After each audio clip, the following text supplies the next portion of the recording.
Hi, my name is Evan Stewart, and this is my presentation for the proposal for WRDS 150.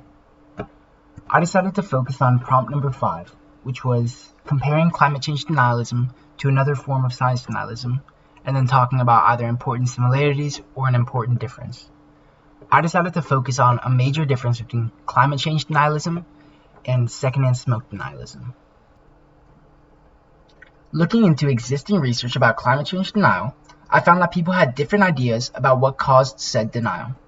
Catherine Harrison, for example, discussed institutional barriers to change, such as political or economic interests. She spoke of the influence people and businesses had over their policymakers, and the formation of coalitions of businesses designed to combat new regulations such as those proposed in the Kyoto Protocol. She also talks about some political systems in play, especially in the United States, that make consistent efforts for change more difficult, such as separation of power and the lack of party discipline.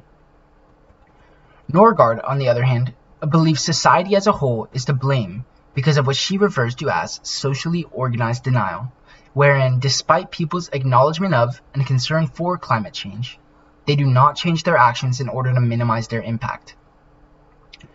Hansen dives into some characteristics that remain similar for many types of science denialism, looking specifically at climate change denialism, tobacco disease denialism, relativity theory denialism, and evolution denialism.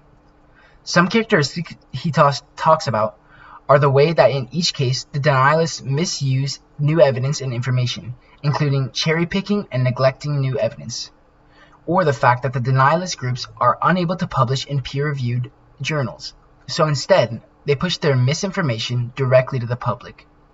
In the same way Hansen compared climate change denial to other types of denialism, it is important now to discuss secondhand smoke and its denial.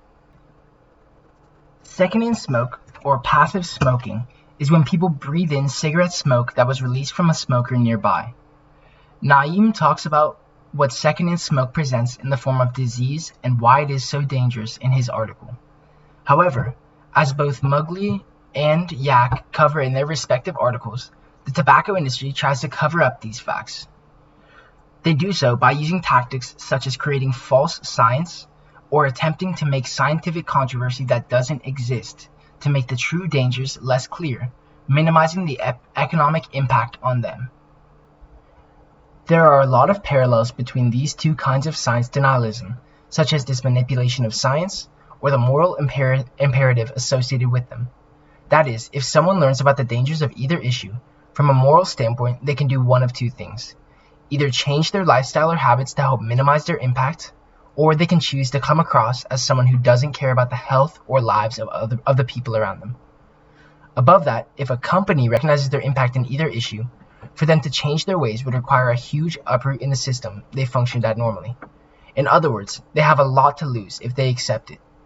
This can be seen in the way that people used to be able to smoke in many public places, such as restaurants or planes, and there was a lot that needed to be changed to forbid it or to set up designated smoking areas. However, this pales in comparison to what would need to be changed and the costs associated with addressing climate change. And this leads me straight to what I have found to be unaddressed in research so far: the scale of this problem. For the issue of secondhand smoke, there are only some that are affected: the smokers and the people who breathe in the smoke. This means that at a fundamental level, there is a simple solution to the problem: separating these two groups of people in some way. On the other hand, for climate change, there is no basic solution that can be implemented. There are only steps that can be taken to lower emissions. Also, everyone in the world both is affected by climate change and contributes to it in some way, meaning that the overall scale of this is immensely larger. The value of researching this topic is to gain more of an understanding of the significance of climate change denialism in the context of other science denialisms, in particular, secondhand smoke denialism. This understanding will hopefully illustrate why it is very important that climate change denial does not continue down the same path that it is on now, and how the scale of this problem doesn't just extend to everyone currently on Earth, but also will have effects far in the future, as opposed to secondhand smoke. I propose to go about researching this with a focus on the difference in scales between the two issues and how denial affects each, then to look into the way that each human impacts both issues and the possible actions or recourses people can take. Here's my works cited. Thank you for listening.